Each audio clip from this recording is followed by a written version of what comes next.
DC Comics continues to put out some of the most disgusting comics ever created. The latest is Tim Sheridan's Alan Scott the Green Lantern #3, where he depicts the Golden Age Green Lantern heroic figure as a man trolling the docks for homosexual prostitutes. Not only do we see him doing this, but we also see his Tim Sheridan inserting himself into the voice of the Spectre and justifying his disordered lifestyle. We'll be talking about this with the editor-in-chief of Bleeding Fool, Chris Braly. Thank you, Chris Braly, for joining us. It's good to see you here. Thanks, John. Glad to be here. Yep, we're glad to have you here on the Trent Report.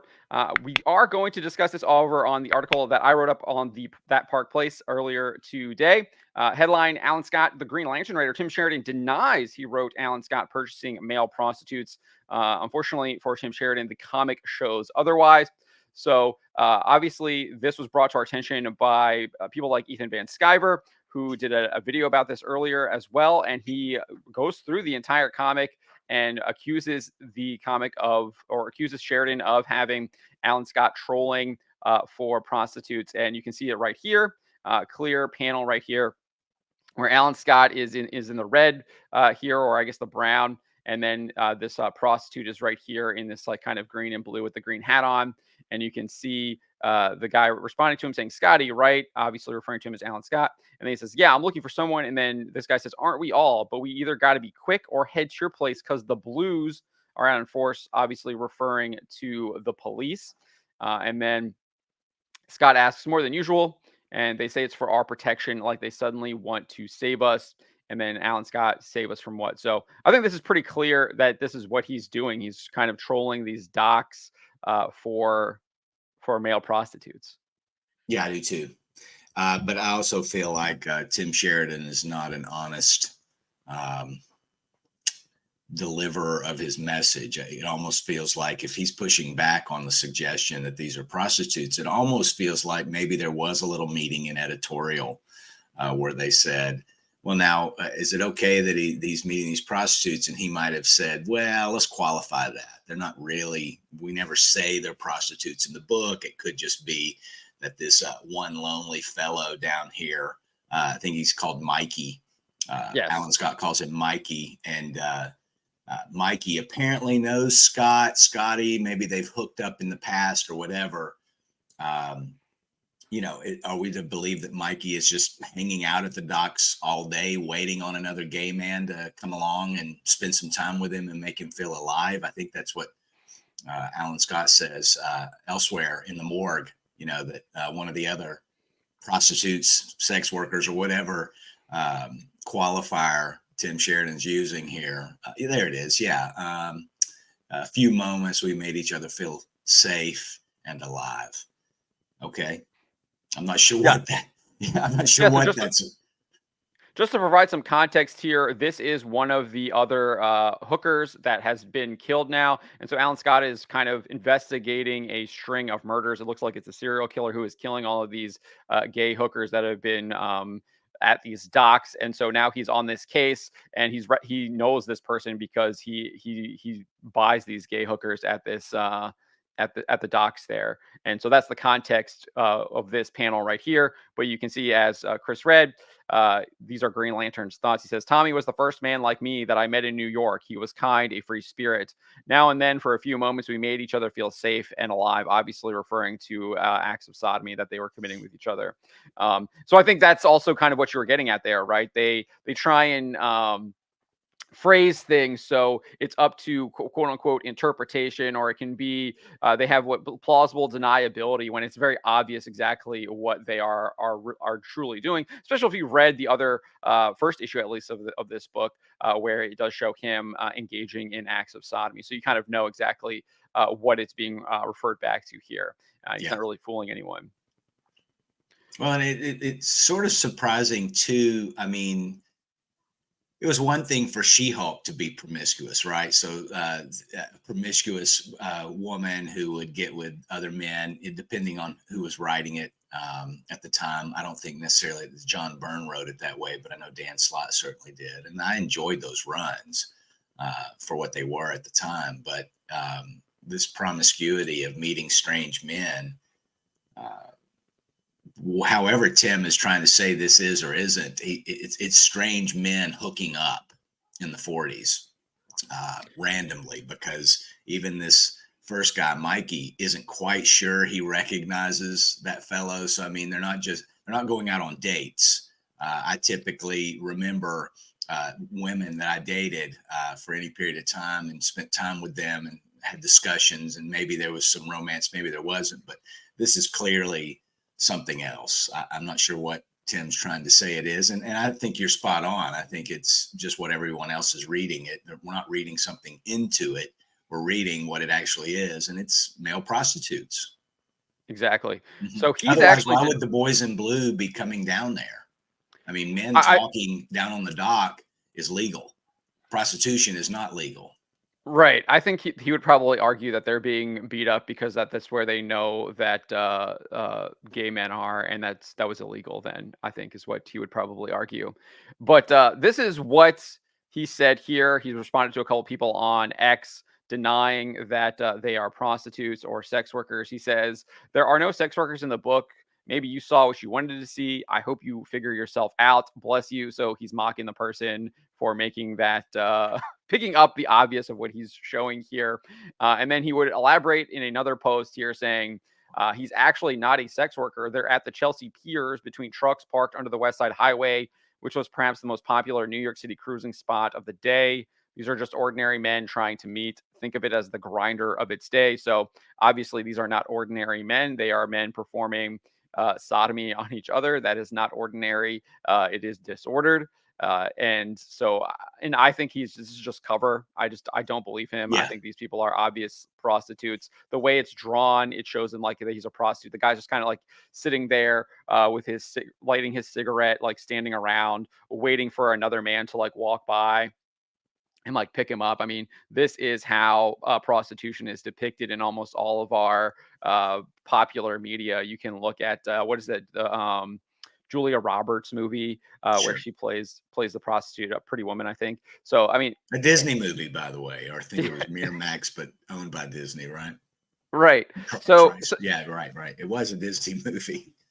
So you see that's how this stuff is depicted, and that's clearly how they are showing this here. So I just think he's lying through his teeth, and I don't think Tim Sheridan, as you said earlier, is a kind of reputable person. I don't think that he's very trustworthy, and I think he would indeed lie to try and escape the criticism that he's now facing. Mm-hmm. And I think the criticism is justified. I mean, the entire issue, now that I've read through it, and I confess I'm not currently reading really any new DC comics. This one just sort of hit my radar, and I looked through this, and it just reads like homoerotic fan fiction. None of it makes sense, as you point out later in your article. The Spectre isn't even the Spectre in this. It's like what Tim Sheridan wishes the Spectre was, that there was no judgment for sin, and this lifestyle is not only dangerous, but it's considered a sin in the Christian faith, which the Spectre is sort of the avenger of DC's version of God. Correct me if I'm wrong. Yeah, he's the spirit of vengeance. He's basically the angel that kills the firstborn of the Egyptians, and he's the one that God sends to enact justice on sinners. And you see right here, the Spectre is telling Alan Scott, God's retribution isn't reserved for men like Robbie Kane or Will Thomas or Alan Scott, obviously referring to these people that are committing the act of sodomy, which is an act of grave depravity. Instead, it belongs to those who would judge them, hate them, and bring them harm. So if you are saying that this is wrong and that you shouldn't be doing it, those are the ones that the Spectre and God are going to be judging and bringing down retribution on. It's utterly ridiculous. This is clearly Tim Sheridan using the Spectre and putting himself, I think, in the place of God, and he's the one who is now making the judgments, ironically, right? You can't even make it up. His sin of pride is so out there. He's now usurping the role of God and who would be judged, and he's doing that through this character of the Spectre. I mean, this is not the Spectre talking. This is Tim Sheridan using the Spectre as a puppet, and Tim Sheridan specifically talking. It's not the Spectre at all. because the The Spectre whole would never say thing something like seems that. like a dreary affair too. I mean, obviously, you nailed it when you mentioned the word pride. Pride is a grave sin in God's eyes. Anyone who's ever read the Bible knows that pride is a sin. And of course, we have pride in our school. We have pride in our teams. We are proud of ourselves. I mean, pride is something very difficult to shake, I think, in a lot of people. But the gay pride is almost sort of, it's just sort of this covering over what surely must be, at least for many people. I know there's been scientific studies. I know that they've tried to debunk them now, but the just the visual of seeing two men being openly affectionate is extremely repulsive to men across the spectrum. I think the study was on one end of the spectrum, people who say that they're gay allies, that they go to the pride parades, or they're very supportive of gay marriage, all the way to men who are completely and utterly opposed to it, maybe traditionalist or fundamentalist Christians like myself, who just, I believe it's a sin. But when shown images of men kissing, they were hooked up to a physiological measurement. They had the same reaction as they would see when they would see imagery of maggots eating rotted meat. It was just a repulsive thing that they couldn't control. And the measurements were the same no matter where you were on the spectrum. So you think about that, if that really is some sort of a natural response to it, at least by people who aren't inclined to be homosexual, I would imagine that there's a lot of effort that goes into normalizing, affirming that lifestyle, trying to make you feel not guilty, not bad, not that this is a normal thing. But I can't even imagine just the, I don't want to be disgusting to your viewers or anything like that, but there's absolutely nothing about that lifestyle that appeals to me in any way, from the scents to the visuals to the sounds that would be taking place. And I feel like there is a conscious effort in that community to sort of whitewash all of that.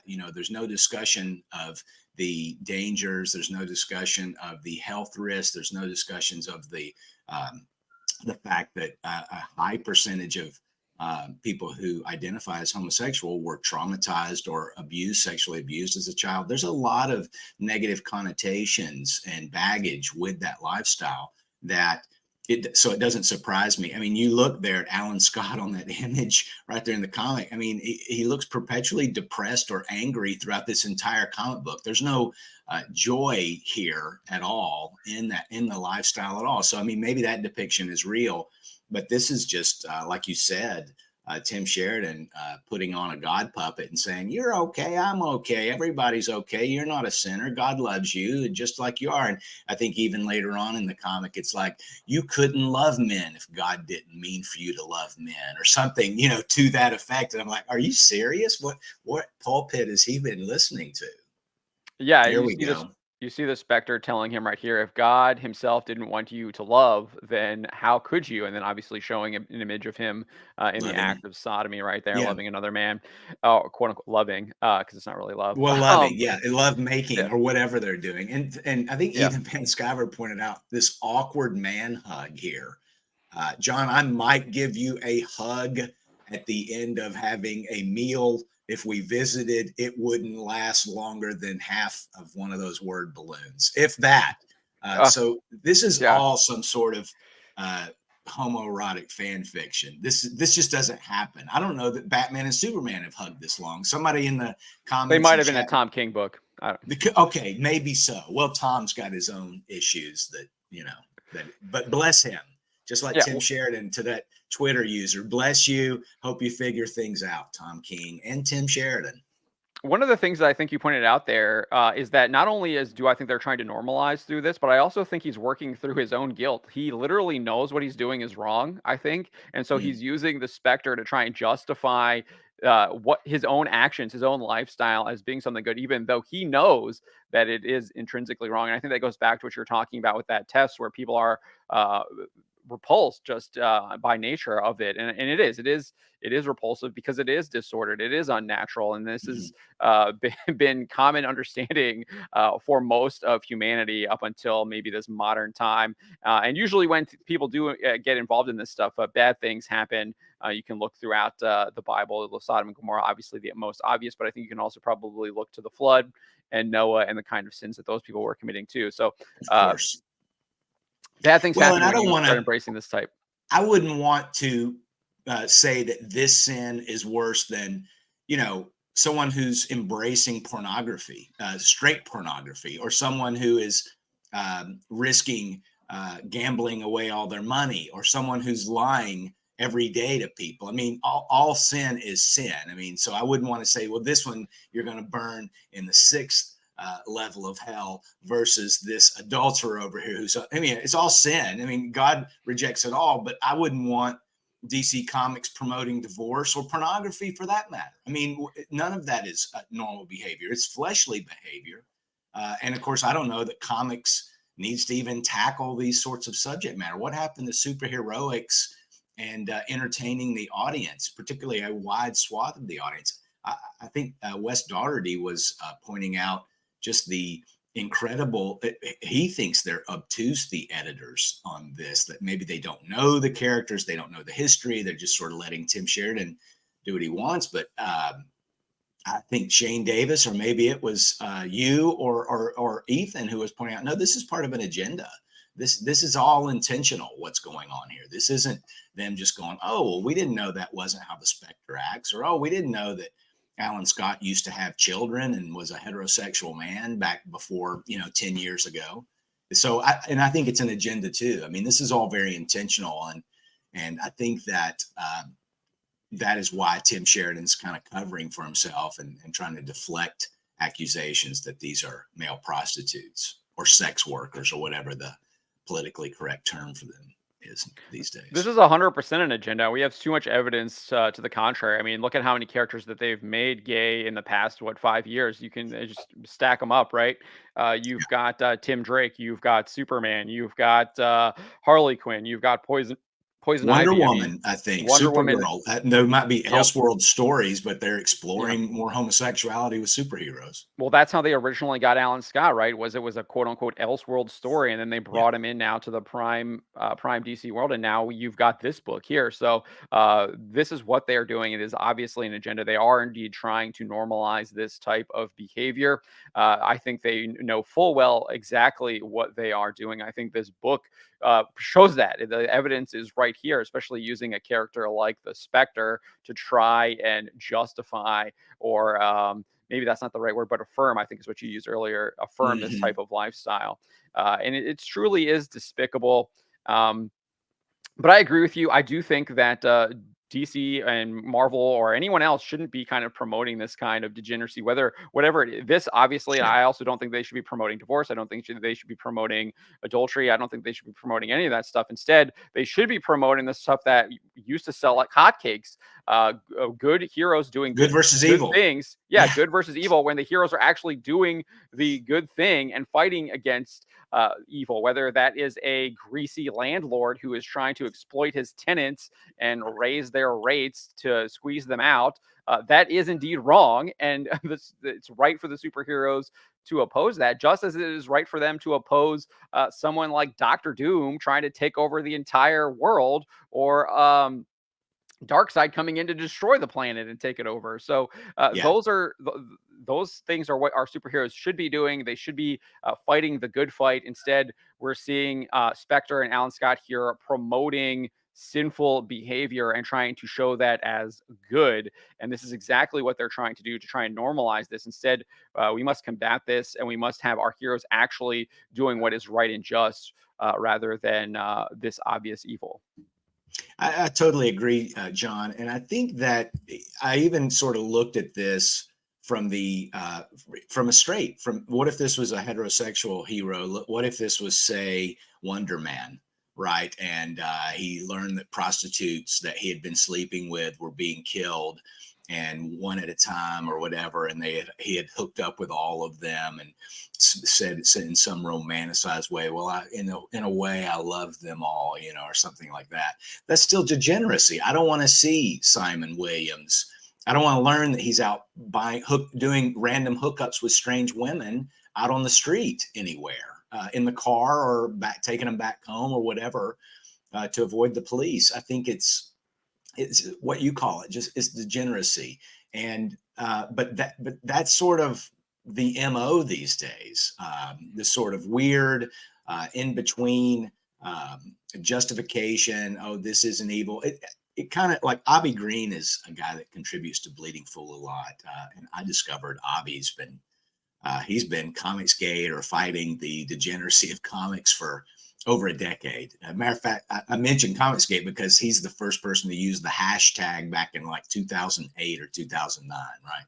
Sort of as on a Watergate level. And Avi has been sort of talking about, and I know you have too, the deconstruction of superheroes and bringing up anti-heroes and glorifying them. And I like the Punishers as much as the next guy, but Avi even argues that by turning these dark characters into heroes, it's really started to blur the line between good and evil.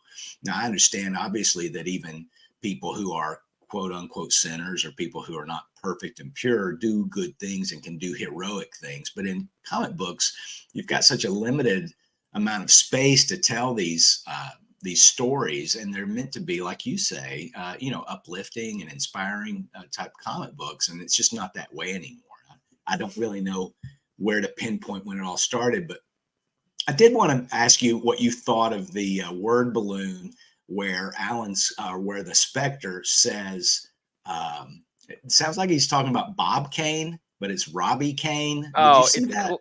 yeah, it's right here. Men like Robbie. It's clearly a reference to Bob Kane. I think that's very obvious. I mean, even I you do can pick too. I up on just that. didn't Yeah. recognize the other names, the Will Thomas. I wasn't sure who that might be. Didn't I'm know if you sure that Sheridan has ideas on who that is. It might be a combination of a number of people. Roy Thomas, maybe, and I don't know who Will might be, but that just kind I of didn't goes to know the if it top of my might be head. something to Martin Nodell or Bill Finger, just because those are the guys that actually created the Golden Age, the JSA version of Green Lantern, Alan Scott. Yeah, I just want to point out, I think something like this could be an interesting story, but you have to have the Spectre telling Alan Scott what he's doing is absolutely wrong. And then Alan Scott realizing that he's doing it is wrong. He does his penance and he converts, right? And Mm, he aligns himself to like a good thing. And you could do the same thing with like what you said, Wonder Man, where he is maybe living a debaucherous lifestyle. He's paying for that. And he has maybe a St. Augustine type moment where he yeah, like realizes what he's doing is wrong and decides to reject that and comes back to what is true and right. And so I think those are stories that you need to tell, and I think we can tell those stories. And that's obviously telling a moral. It's like this is wrong and showing you how you need to do it. And I think that's kind of what we need to get back to. So I think you can obviously have these like internal conflicts that where you're struggling with sin, because I think we all do kind of do that, right? We all struggle sure. with sin, and there's something that we can overcome. And I just but these stories we're seeing now are there. It's like, oh, sin is great, sin is okay. You should embrace sin too because Yeah, our heroes are doing it. Where it's like, no, you shouldn't be doing that. This is what you should be doing. It's like where Superman is like maybe telling you like, hey man, you need to like stop doing this. This isn't, you're being destructive. Look at all the things that's happening in your life. It's kind of that similar moment to It's a Wonderful Life, where you get George Bailey sees what the world is like without him. Like that's literally the how they can do stories like this, where maybe it's not seeing what the world is like without him, but it's like, well, look what's happening to the world around you because you're doing these destructive things. So it's kind of the opposite, obviously, of what George Bailey was doing, because he was like doing the right. right thing and everything. And so you see what happens when he's not there, when you don't have someone doing the right and thing. Well, in this case, it's, well, look what's happening because you're doing all of these bad things. It's look at all the relationships that are maybe tattered and frayed and the destruction that's kind of caused around you. So I think that is something that they can do. They just obviously refuse to do it because they want to tell stories like this instead. So Wouldn't that be beautiful for a divine character? So let's say let's just use maybe Silver Surfer for the Marvel side, right? So Silver Surfer finds out that somehow these female prostitutes are getting killed. discovers that Wonder Man is the connection, and then sort of asks Wonder Man, how can you treat these women in this way, as a piece of meat, or, what really kind of not dresses him down, but does it from a very divine point of view. Why are you in this lifestyle? And then Simon repents, falls on his knees and just says, please forgive me. I need to get back in church. I need to go back to the things I know, the real truth out there, and love people the way that I love myself, and so on. Right? Not what Silver Surfer says. What is this love? That's not love. That's sex, or something like that. Wouldn't that be fantastic? But what would the repercussions of, let's say suddenly DC Comics editorial, Zaslav fires everybody that's there right now, and they bring in nothing but traditionalists who love the characters, and they want to retcon all the retcons out, right? So maybe they did a version where Alan Scott does repent and goes and begs his wife and children for forgiveness or whatever, right? What would the backlash of that be? And would even the straights, the normies, boycott those comics, or would they buy them up in droves, almost like you might today if Spire Comics came back and did a bunch of Christian Archie comics again? I mean, look how far Archie Comics fell in 4 or 5 decades since they did a bunch of Christian comics. Now they promote everything from Satanism to witchcraft, you name it. I mean, it's the complete opposite of what it was. And I think DC Comics is on a very similar arc. I mean, I've got a hardcover that Kubert drew of Genesis that DC Comics put out in a Treasury edition. That would never fly today, John. Marvel Comics used to make comics about the Pope. I know. It's incredible. Yeah, now they don't do any of that stuff anymore. It's the complete opposite. I mean, you can look at the villain in the current version of the 616. You know it, and I know it. They might as well call it the 666. That's the universe they're in now. And we used to have stuff like this. You look at the X-Men animated show where Nightcrawler is the Catholic, and he talks to Wolverine, and Wolverine by the end of the episode repents is in a church praying to God, asking for his help and guidance.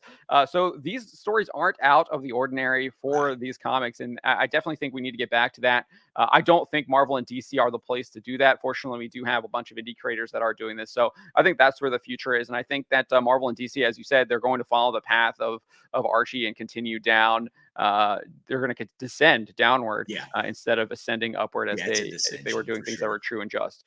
So any last words before we wrap it up here? John, appreciate it. I hope you thrive over here at That Park Place. I'm glad to see that that's where you wound up. I like those guys a lot, and it's really taking the heat off Bleeding Fool now. You guys you're so prolific, man, putting out content that I don't think your old clubhouse knows what to do now. So what a boon for That Park Place. Godspeed, and I have nothing but goodwill for you. And thanks for having me on today. And all the best to you in 2024. Thank you for joining us. God bless, and hope you have a great day and a wonderful new year, and a great and successful 2024 as well. Thank you.